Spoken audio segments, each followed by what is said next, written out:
1950s because he came from a province in Leyte. And there they always had typhoon. So every year, a lot of their farmers, they always have to deal with this typhoons that go to Leyte. And he said, okay, I'm gonna look for a place in the Philippines that doesn't have typhoon. So he decided, okay, I'm going to Bukidnon. Because in Mindanao, why typhoon? There's no typhoon in Bukidnon. So that's where he went. And so growing up, we always had cattle in our yard. We were growing chickens, layers. We were growing all kinds of backyard vegetables. So this was how I grew up. But in 2011, for the first time in the history of Cagayan de Oro, we got hit by cyclone. It was very devastating for us and for everybody. It claimed at least 3,000 lives on record.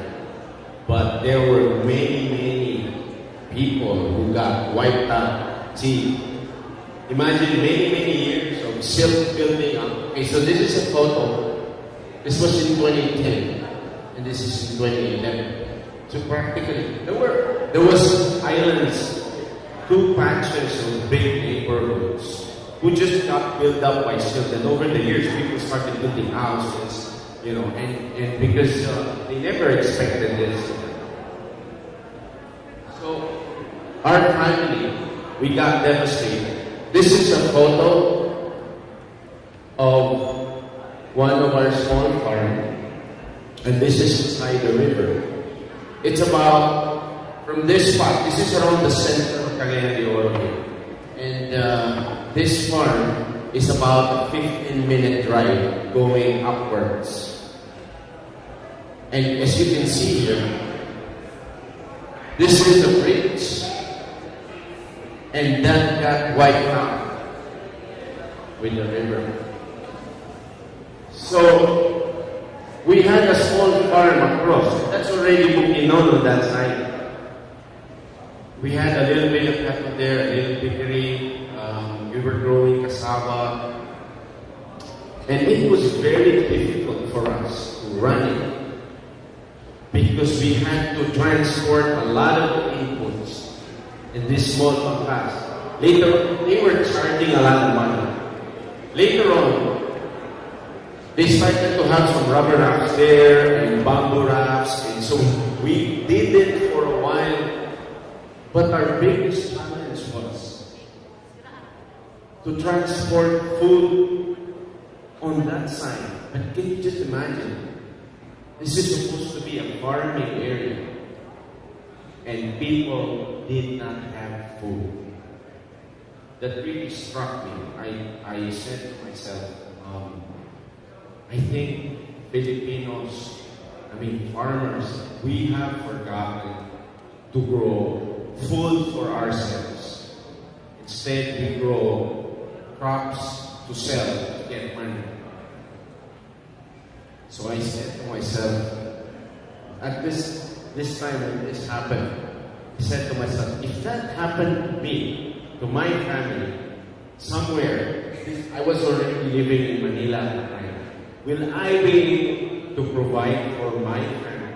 How will I be able to provide for my family if that happened to me? So in 2011, we decided to look for an area south of Manila. So I was living in a condominium then in Makati. We decided to go look for a house in Santa Rosa. And I said, I will try to grow my own food in my own backyard and see if I can do it. Can get all my knowledge, forget all these seminars about growing food. Can I do it myself as a farmer? Can I provide for my family? So we were able to rent this house with a small yard, and I started there. Okay. So we have photos here of the yard that we got. Okay, my landlord, he loved farming, but he was also very passionate about his golf. So he loved to play golf. So he had a little bit of, we had some mangoes there. He had a little bit of calamansi, he wanted to grow all these crops. So we had 2 mango trees, we had jackfruit, we had star apple, we had iba, he had it pretty much planted around, this, but he designed it like a golf course. So for a couple of years, he was wondering, how come all my fruit trees are not giving me anything? So when you design a golf course, you have to bring in a lot of sand, and so it'll be easier, I think, to maintain. I'm not a golfer, but we found out later that he had a lot of sand here. So I said to myself, okay, I'm going to start and try to grow my own. This was when we started. So this patch, can you please go back? Go back.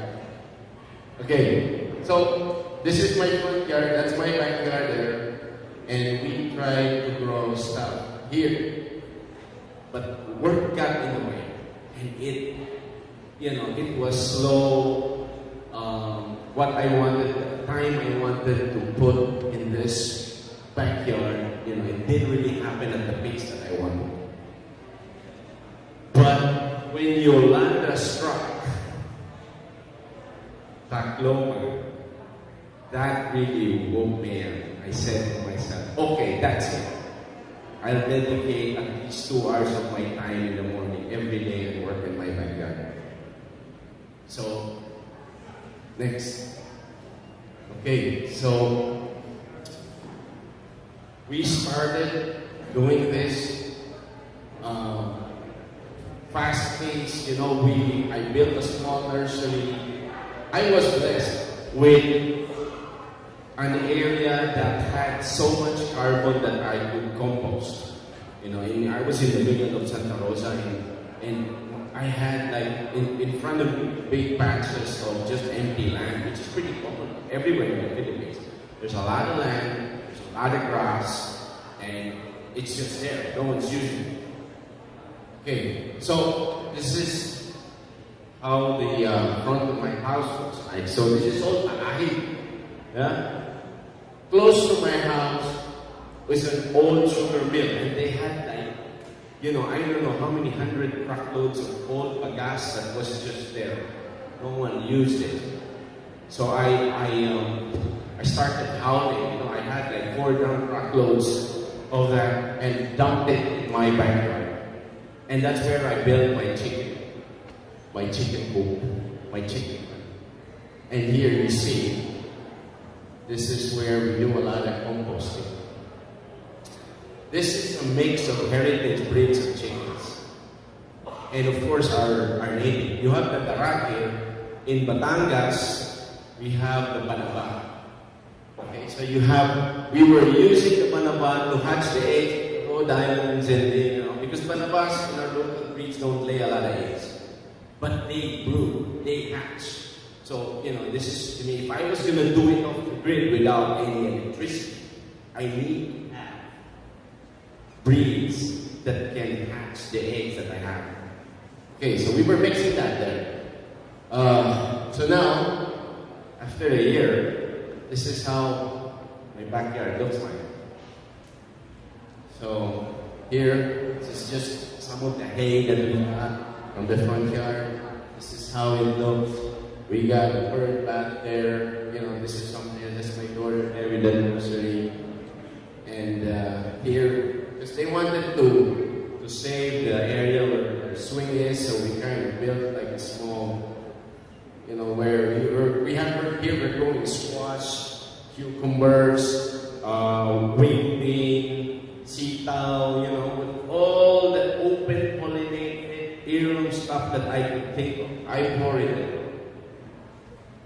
So this is a mix of herbs. We got Coca-Cola growing there, pansitan, you know, amaranth, what else?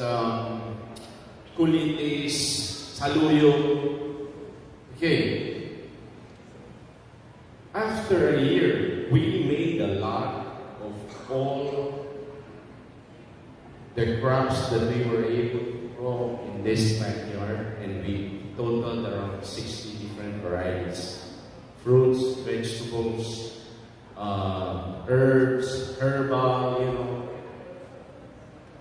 And we were in 800 square meters of area. We had about 50 chickens running there. We produced around 2 tons of produce, about 500 dozen acres. And I easily 10 tons of compost.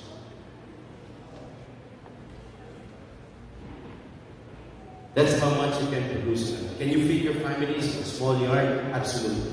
Now, how can we affect lives? How can this small project affect lives? The last, I looked at some of the stats.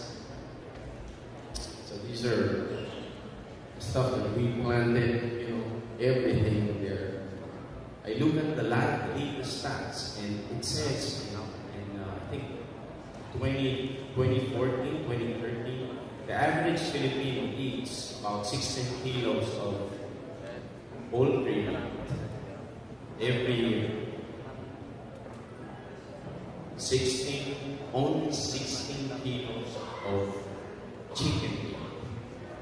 Now, there's what, 100 million Filipinos? 120 million? How many Filipinos? 100 million? Okay, if we had 1 million Filipinos with 800 square meters and 8 chickens in their backyard, we won't have a poultry industry.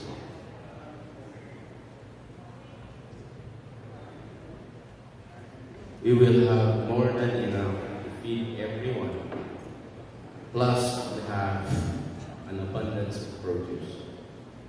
This is very powerful, and everyone can do it in their own way. I'm going to end this with a quote. Okay, this is just some of the, yeah?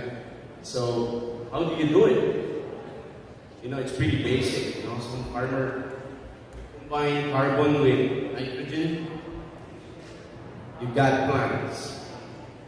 You need to have that carbon content, the compost, that's going to be the heart of your operation. And then the nursery is very important for a small space. You're going to be using every square inch of your area. So you have a little bit of container gardening, you know, we'll have biodynamic agriculture, permaculture, all put in this small setup. We got companion planting. Okay, so next. That's my daughter there.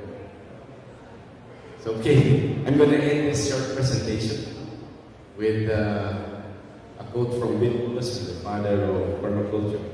And he says, the greatest challenge we need to make is from consumption to production.